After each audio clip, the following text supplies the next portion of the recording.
Target ng Independent Commission for Infrastructure na may mailabas silang resulta ng kanilang investigasyon sa susunod na 2 linggo.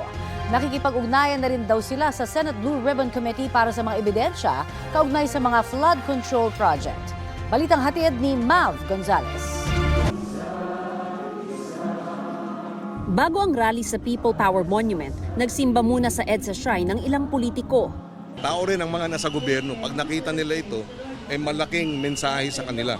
Kaya dapat lang suportahan ang mga pagkilos na ganito. Kailangan tuloy-tuloy itong panawagang managot. Nagdaos ng maliliit na programa ang iba't ibang grupo sa paligid ng EDSA Shrine. Mula rito, nagmarcha pa People Power Monument ang mga rallyista galing sa iba't ibang sektor. Umulan o umaraw, tuloy ang marcha. May mga sumama pang bata, senior citizen pati PWD.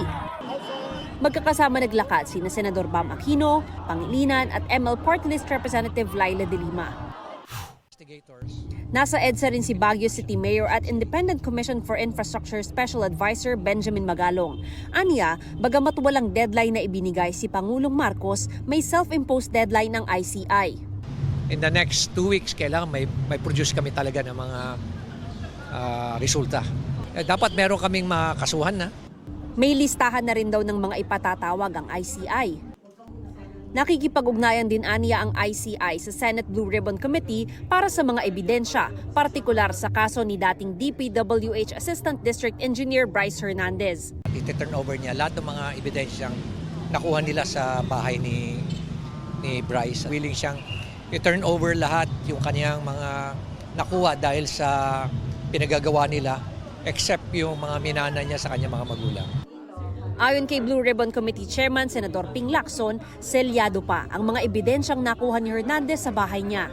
May mga inuwi sa mga dokumento, computer at lahat. May susundin tayong proseso at yun ang pinaghahandaan namin. Pag inansil natin, meron tayong susundin na procedure para hindi, sabi ko nga, para ma-preserve yung chain of custody.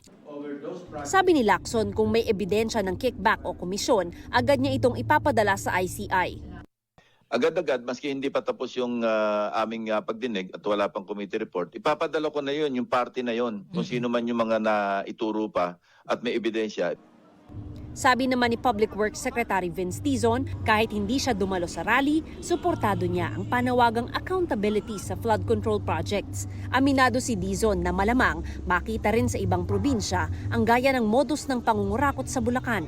Ngayon po na nabuo na ang Independent Commission for Infrastructure, dapat po pati ang ibang mga tao na naririnig na natin, naririnig na natin ang mga pangalan nila ngayon. Halimbawa po sa Mindoro, dito po sa ginawang project ng SunWest Corporation.